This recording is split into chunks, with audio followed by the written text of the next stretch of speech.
Um, Dakota INI's Indigenous Youth Activist, Callan Benson, Fridays for the Future, uh, Artemisa Barbosa Ribeiro, Youth Environmental Activist from Brazil, Greta Thunberg, founder of the School Strike for Climate Movement, and Tamara Tolles O'Laughlin, North American Director for 350.org.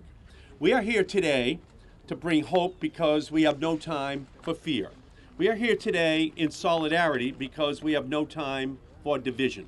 We are here to demand action today because tomorrow is too late. The climate crisis is the economic, national security, health, and moral crisis of our times. No nation can escape the impacts of extreme weather, droughts, wildfires, heat waves, rising sea levels, and displacement. As a people and a planet, we must all be united because we will all lose if we fail to act. And no generation stands to lose more than the young people who have come to the United States Capitol today. Young people are leading the climate action movement around the globe because for them, climate change is a matter of life and death. And the United States bears the historic responsibility for where we find ourselves today. Much of the CO2 in the atmosphere is red, white, and blue. We must take action in the United States, and we can, with the Green New Deal. The Green New Deal is the promise we make today to all of the young people here, that the future is not yet lost, that there are leaders who understand the bold, transformational action necessary to combat this crisis, which is why Congresswoman Alexandria Ocasio-Cortez and I introduced the Green New Deal resolution in February. We must immediately ramp up wind and solar, cut our dependence on fossil fuels, and embrace the goals of a Green New Deal to avoid going past 1.5 degrees of warming on this planet. Our energy future will not be found in a Saudi oil field, but in a Swedish solar farm. And I thank Greta Thunberg for making the journey here by boat to share her commitment to action. We can achieve 100% clean, renewable, and zero-emission electricity, protect our workers, and provide clean water and clean air to all communities. We have the technology to do it. We have the moral obligation to do it. We have the economic imperative to do it. We just need the political will to do it. So to all of the young activists here and to all those taking to the streets later this week, thank you. I stand with you. We stand with you. You are the future wind turbines dotting the countryside. You are the solar panels on the roofs and the deserts across the globe. You are the technologies that haven't even been imagined yet, just waiting to be unleashed in the great wave of this clean energy revolution. You will power the world's leaders to action with your commitment, intelligence, and passion, and I am so proud to be joining with you here today, and we are all looking forward to hearing you and your vision for what this planet can be. So let me now turn and recognize from the state of Maryland, Senator Chris Van Hollen. Thank you, Ed. Thank you. Well, thank you, Ed Markey, and it is wonderful to be here with my colleagues. It's especially wonderful to be here with young activists from across the world demanding that the United States Congress take action on the most pressing challenge of our times, and that is addressing climate change. The costs of inaction go up by the day, and the opportunities in terms of jobs in the clean energy area are there if we're just bold enough to take the steps that we need to take, passing the Green New Deal, passing other meaningful measures that have been introduced to the United States Congress. I'm especially heartened that all the young people have taken this call and organized around the world to demand action from countries across the globe. Because if you look at social movements, successful social movements around the world and especially in this country, whether it was the women's rights movement or the civil rights movement or other successful movements for social justice, young people were at the vanguard. And it was only when young people pushed that you saw action here in the United States Congress. One of our colleagues across the way in the House is John Lewis. He was a member of the Student Nonviolent Coordinating Committee. He has an expression about the need to get into, quote, good trouble, unquote, getting in the way of injustice. And that's what the young people are doing to make sure that we fire up enough pressure to get Congress to take meaningful action. I was in college part of the college anti-apartheid movement, where we were demanding that our college divest from investments in the racist apartheid regime. And we were successful. But that movement was only successful here in Congress many years later when Congress did pass legislation imposing sanctions on South Africa to end apartheid. So there are two important lessons there. One is that young people led the movement on college campuses and in schools around the country. And that movement did lead to congressional action. We just need to compress that timetable. We need to make sure Congress acts now, and that's why we're so thrilled to welcome the young activists here, because just like in those earlier successful social movements for civil rights, for women's rights, they will make the difference here, and we celebrate their action. But the best way to celebrate it, of course, is to pass meaningful bills here in the United States Congress. And now it's my privilege to turn over the mic to someone who's been at the forefront of these efforts in the United States Congress and around the country, Jeff Merkley from Oregon. Henry David Thoreau said, "What use is a home if you don't have a tolerable planet to put it on?" And now here we are in the real battle for a tolerable planet. And it is our young people, our young champions who are really driving this message. They're going to be here long after we are gone, and they're going to see the full impacts of carbon pollution. I think about how much the atmosphere has changed just in my lifetime. I invite all of you to breathe in a lungful of air and hold it for a moment and ponder the fact that it is incredibly different from the air when I was born. It has 33% more carbon on it. And that extra carbon in my home state, that means the snowpack melts earlier and affects the irrigation water, and it affects the health of our trout and salmon streams. It means the ticks are living through the winter and causing all kinds of problems. It means that the pine beetles are living through the winter, great for pine beetles, terrible for pine trees. It means a forest fire season that is longer and stronger. All of this just in my state, not to mention the acidification of the Pacific Ocean, so that now we have to artificially buffer the water for baby oysters to survive on the Oregon coast. All of this will continue to get worse and worse if we don't drive an incredibly fast transition from fossil fuels to renewable energy. So I am here to simply say a huge and massive thank you to the youth who are helping to amplify and drive this message. I was at a sunrise movement in Oregon where the room was full of young people, full of energy, and I thought, this is the type of enthusiastic, driven, focused political force that we have rarely seen in recent times, and it's going to make a huge difference. I was with a group of 6th graders over at an observatory at a micro brew pub in Bend, Oregon, and they called me over. The 6th graders said, "Senator, how big is the universe?" And I thought, well, I can say a thing or two about that, remembering something from 10 or 15 years ago, that there may be 1 billion galaxies with more than a billion stars each on average.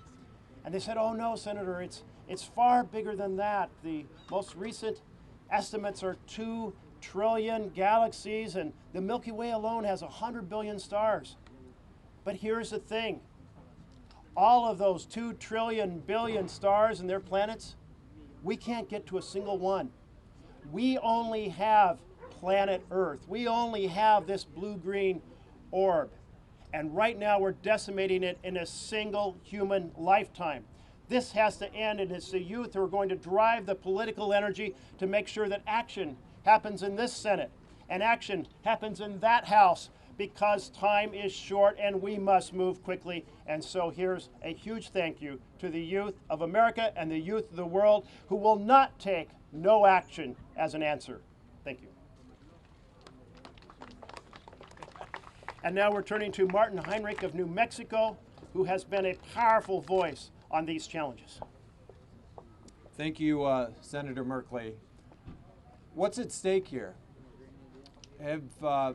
You've all seen the stories coming from our neighbors in the Bahamas. And unfortunately, that kind of powerful story is all too common today. In the West, we see it in worse droughts, we see it in longer droughts, we see it in wildfires that burn like nothing we could have imagined just a few decades ago. I come to the U.S. Senate from a little different path than most of my colleagues. I started as an engineer, and about 25 years ago I started working on clean energy technology. The reality is we don't lack the technology. We don't lack the solutions to make this right. What we lack is the political will among our colleagues to do something. And it is this generation of activists, from indigenous activists across the Americas to people like Greta Thunberg, who have stood up and said, you will do something. Our kids deserve that. This next generation deserves the opportunity that we all had at their age. And I hope they will continue to lead the way, because I'm afraid we will not make the changes that we need unless they demand that action of us in the United States Senate, in the United States House of Representatives, and from every level of government across this planet. I am both more frightened at the prospect of what is possible in the coming years than I have ever been, and at the same time more hopeful because of the leadership that I see in this generation. I want to thank them. Thank you, Martin. Thank you, Martin, so much. And now we're going to hear from the young leaders from across our country and across the planet who are here to tell the American people, but to tell their elected leaders that the time is now, that the planet is running a fever. There are no emergency rooms for planets. We must engage in immediate, urgent, preventative care of this planet by deploying the renewable energy resources, by deploying the non-greenhouse gas emitting resources that can reduce dramatically the likelihood that we see catastrophic consequences for our planet. So first, we're going to hear from Artemisa Barbosa Ribeiro, who is a youth environmental activist from Brazil. Welcome.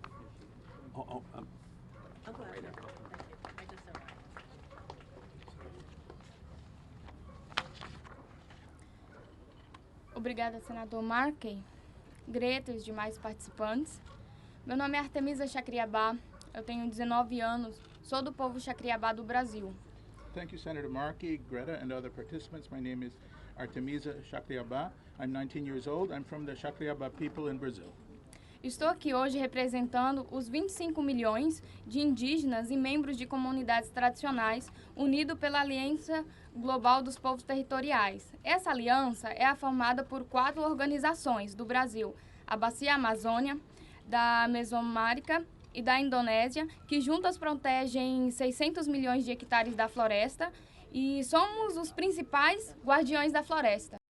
I'm here representing the more than 25 million indigenous people and members of traditional communities united by the Global Alliance of Territorial Peoples. This alliance is formed by 4 organizations from Brazil, the Amazon Basin, Mesoamerica, and Indonesia, which together protect 600 million hectares of forest.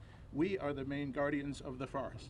Nós, povos indígenas, dependemos da natureza, que é a nossa mãe, e do nosso território, porque é isso que nos mantém vivos. Mas estamos sendo perseguidos, ameaçados e assassinados. Só o ano passado foram 164 defensores da natureza mortos, quase um a cada 2 dias. Não podemos aceitar que a nossa derramada de sangue, nenhuma gota mais de sangue seja derramada. We indigenous people depend on nature that is our mother and our territory, because that is what keeps us alive. But we are being persecuted, threatened, and murdered. Last year alone, 164 defenders of the environment were killed, almost one every second day. We cannot accept that another drop of indigenous blood be spilled. Essa é a minha primeira vez nos Estados Unidos e agradeço a chance de estar aqui. Sei que é um país mais rico do mundo, mas também que emitiu os gases que causam as mudanças climáticas. Só que esses gases, porque a atmosfera do planeta não tem fronteiras, causa muitos impactos negativos no mundo todo, e não só aqui. This is my first time in the United States, and I appreciate the opportunity to be here. I know this is the richest country in the world, but it is also the one that has emitted the most gases that cause climate change. But these gases, because the planet's atmosphere has no borders, have negative impacts around the world, not just here. Meu território no Brasil fica no Cerrado. Mesmo jovem, eu consigo ver o bioma desaparecendo, as plantas nativas morrendo por falta de água. E se continuar assim, daqui 20 anos a minha casa vai virar um deserto. O meu povo corre o risco de virar história. E neste exato momento, a Amazônia, casa dos meus parentes, está queimando. My territory is Brazil. In Brazil is in the dry highlands of the Cerrado. Even the young can see this biome disappearing, and our native plants dying due to lack of water. If it goes on like this, 20 years from now, my homeland will become a desert. My people will be at risk of becoming history. Right now, the Amazon, home to millions of my relatives, is burning. São bilhões de pessoas que dependem do ar que está sendo poluído, da água que está secando, das árvores que estão morrendo e dos animais que estão sumindo. Billions of people depend on the air that is now polluted, the water that is drying up, on trees that are dying, and on animals that are ceasing to exist. Os governos do Brasil, dos Estados Unidos, estão ajudando. Eles promovem narrativas baseadas em ódio, modelo de desenvolvimento que ataca a natureza e os povos indígenas. Esses governos estão querendo nos colocar em extinção. São parte do problema do planeta. The current governments of Brazil and the United States are not helping. They promote hate-based narratives and a development model that attacks nature and indigenous peoples. These governments are trying to lead us to extinction. They are part of the problem. Tanto o Brasil como os Estados Unidos têm que parar de ser parte do problema e começar a agir para ser parte da solução. Para isso, precisam basear suas políticas em fatos científicos, rejeitar produtos obtidos às custas da destruição da natureza, cumprir acordos internacionais e garantir os direitos territoriais dos povos indígenas e comunidades tradicionais. Both Brazil and the United States must stop being part of the problem and start acting as part of the solution. They must base their policies on scientific facts, reject products obtained at the expense of nature's destruction, comply with international agreements, and guarantee the territorial rights of indigenous peoples and traditional communities. Nós vamos entregar cartas com a cobrança para vários membros do Congresso, com que vamos nos encontrar. Estamos prontos para trabalhar junto daqueles que querem ser parte da solução para o nosso planeta. This week we will deliver letters with these demands to the various members of the Congress we will meet. We are ready to work with those who want to be part of the solution for our planet. Enquanto jovem indígena, eu entendo tudo que está acontecendo e vejo que se faz necessária a união dos jovens para dar continuidade nessa luta que vem desde os nossos ancestrais e que vai proteger as nossas gerações futuras. As a young indigenous woman, I understand everything that is happening. And I can see that a youth movement is needed to continue the struggle that was started by our ancestors and will protect our future generations. Organizações dos povos indígenas e comunidades locais já atuam com o movimento. Agora estamos nos fortalecemos porque precisamos trabalhar com os jovens de todo o mundo e estamos trabalhando isso. É por isso que estou aqui com a Greta e os demais ativistas, os guardiões da floresta. Indigenous people organizations and local communities already act as a movement. Now we are getting stronger because we are working with young people from all over the world. That is why I'm here with Greta and the other activists and the forest keepers. Adultos em política, negócio e economia não têm sido capazes de resolver a crise climática. A juventude tem o poder de mudar o futuro. Adults in politics, business, and economics have not yet been able to solve the climate crisis. Youth has the power to change the future. Thank you. Demarcação já! Demarcation now. So thank you so much. Thank you for that powerful statement. I would ask all the other youth leaders to please come up, if you would, while we continue this speaking program. It would be extremely helpful for everyone to see the movement which has been created globally. And while we're waiting, let me now turn and recognize another great leader in the United States Senate on all of these issues from the state of Hawaii, Mazie Hirono. Thank you. Thank you very much. Good morning. Aloha, everyone. I want to start by, of course, thanking all of you, and especially the young leaders who are here, and Senator Markey and my other colleagues. Senator, thank you for your leadership on the Green New Deal. You know, when I hear things like, I don't believe in climate change, I want to say, what do you think? Is this a religion? No, this is not religion. It's whether you're going to base your position on facts. So climate change is a fact. It is a global problem. And to see the president unilaterally withdraw from the Paris climate change means that our country has ceded, in my view, the leadership role that we can play in combating global warming and climate change. So in this leadership vacuum, we see young people who are coming forward to provide the leadership that is lacking. And we have all heard from young people in our states. I heard from Messina, who's an 11-year-old in Hawaii, who wrote to me saying, do something, you know, save the planet for my generation. I heard from Kavika, who is a high school leader on fighting climate change in Hawaii. And of course, as an island state, we know we are at the tip of the spear on the evidence of climate change. We have coral bleaching, we have rising sea levels, all of those issues that impact communities and states and places like ours in the Pacific Rim. So I want to thank Greta, of course, for really being the spark plug that is leading to this global recognition among young people and coming together of young people to tell us, those of us who are in leadership, but really this is an issue that impacts all of us. You know, these are not normal times. We all have to raise our voices. We all need to come together and recognize that climate change is real and we don't have that much time to do something about it, among so many other things that we need to do something about. So mahalo nui loa to all of you. Thank you. Beautiful. Thank you. Thank you.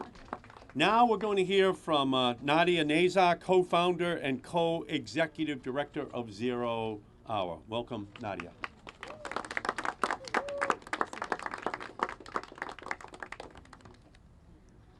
I want to first acknowledge that we are on stolen land. We are on the stolen land of the Piscataway Indian Nation. My name is Nadia Nazar. I'm 17 years old, and I'm from Baltimore, Maryland. I'm an artist and climate activist. I'm a founder of the youth-led climate organization known as Zero Hour, as well as the co-executive director and art director. My family in Kerala, India, experienced the flooding that happened from the monsoon rains last year.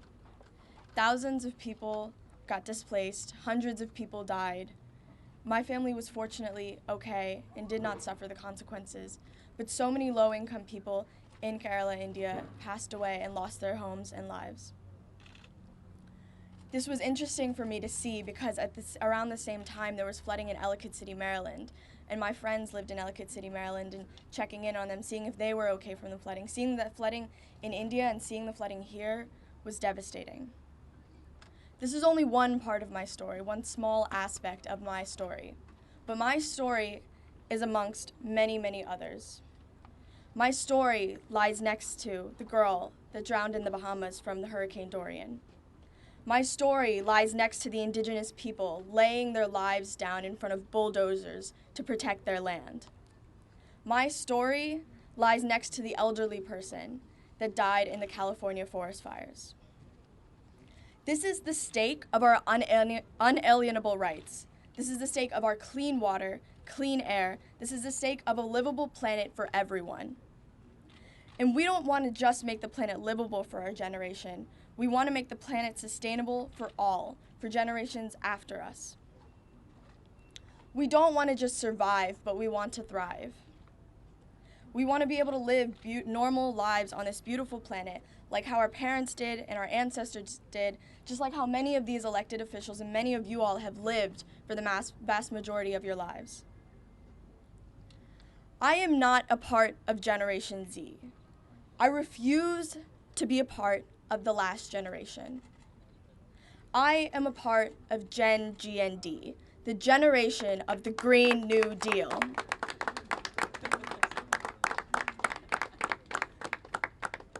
We are a coalition including youth-led climate organizations, Zero Hour, the Sunrise Movement, International Indigenous Youth Council, U.S. Youth Climate Strike, and the National Children's Campaign. We are not Gen Z, we are Gen GND. And here today on the Capitol of the United States, a new era begins. Gen GND today declares the era of the Green New Deal. This era will focus on 5 elements of the Green New Deal resolution by Senator Markey and Representative Ocasio-Cortez. This era will include a force of unstoppable youth demanding and acting for respect of indigenous land, sustainable agriculture, protecting biodiversity, environmental justice, and a just transition away from fossil fuels and towards renewable energy. Generation of the Green New Deal will not only survive, but we will thrive. We refuse to be the last generation. We will no longer be known as the kids fighting the apocalypse. We will be known as the solution to the climate crisis. This September 20th, youth and adults around the world are invited to strike with us and be a part of the beginning of the era of the Green New Deal. Thank you. Beautiful. Thank you. Excellent. Excellent. Next, we're going to hear from Callan Benson from Fridays for the Future USA. Welcome, Callan. Thank you all for being here. My name is Callan Benson. I'm from Anne Arundel County, Maryland. I am a part of Fridays for Future, and I am a striker because I don't feel like I or my generation has a choice. Like so many others in the movement, I am here because I am terrified and scared of what can happen if we don't take action.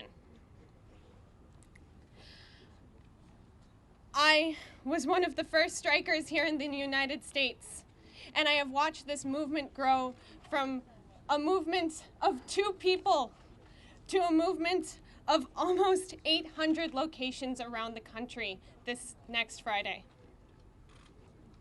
On the 20th, we want everyone to come out. You at home, our elected officials, all of us need to be out there raising our voices, urging climate action. But it is not the end. After the 20th, we will continue being out there every single Friday and then on to our next deep strikes. And you have to be involved. And that means you adults as well. You are the ones currently in power. We don't have time to wait till my generation takes over. It's you that have to act. We need you to listen to the scientists that are showing us that climate change is here and climate change is human caused. Stop burning fossil fuels. Please, for my generation. Thank you all. Excellent job. Excellent job. Next, we're going to hear from Tamara Tolles O'Laughlin, the North American Director of 350.org. Welcome. Good morning, everybody. I clearly do not represent the youth, but we're here supporting them. I'm the North America Director at 350.org, and my name is Tamara Tolles O'Laughlin.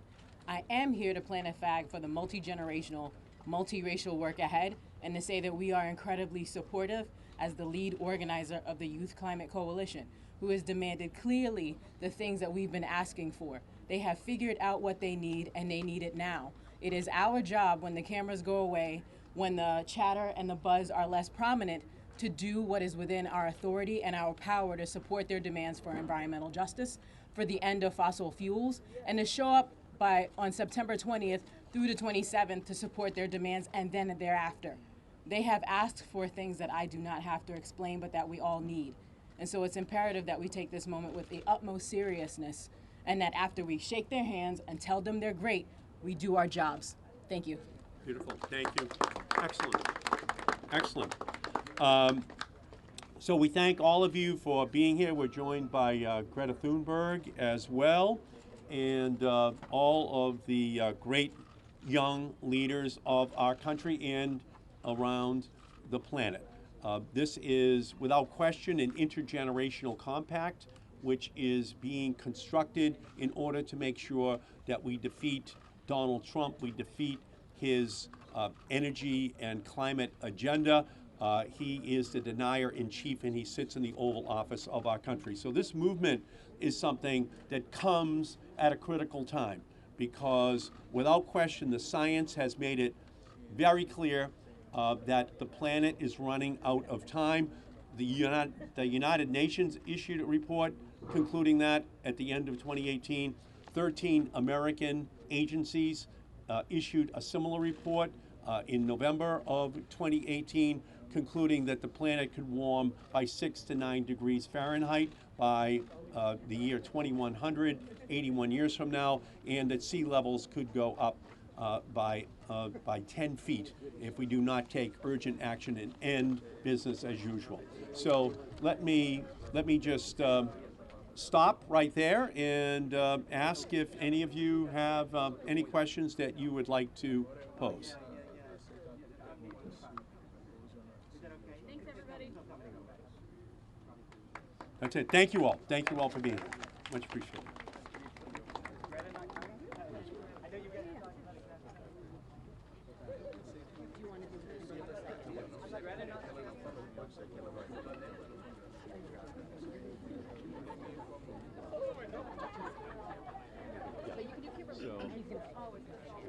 So thank you. Thank you. Yeah. Hi there. How are you doing? Good. I just wanted to ask you, with the urgency of the climate change, that you support eliminating the filibuster if that's what it takes to get this passed? If we win the House, if we win the Senate, if we win the presidency, and there's a huge movement in 2020 towards the goal of passing comprehensive climate legislation, then that could avoid the filibuster. Let's see what happens at that point in time after the election in 2020. But ultimately, the problem is urgent. Nays are. It's not we may have to consider that It's for not nays. all of It is. the politics of 2020 and into 2021 have been. So you're open to it, but you're not in favor of it at this point? We could win overwhelmingly the House, Not the yet. Senate, Nays and are. the presidency. At that point, we'll be in a very strong position to take very aggressive action. Okay, good. Thank you. Yeah, sorry. I can. How are you? I can. Good, how are you? Good. So did you get to reach Shane? Like,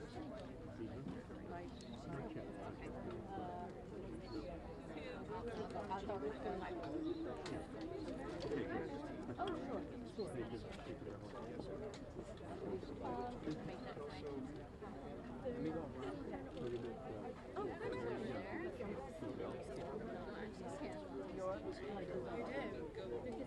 Thank you. Much appreciated. Thank you. so we'll see you at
question is, What's up, Maxie? I'm sorry I haven't will climate change said hi to you. Like yesterday, we just met up at the cafe. You went to the cafe yesterday? I was on the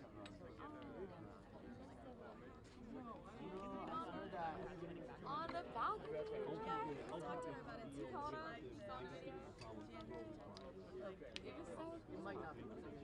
Let's see if you can answer any questions for press. So, yeah, I want you to answer questions for the and stuff. But you're coming to all this stuff, right? Okay, you like, I'll be in touch. I'll see you all today. Like 20 minutes. Yeah. Are you open?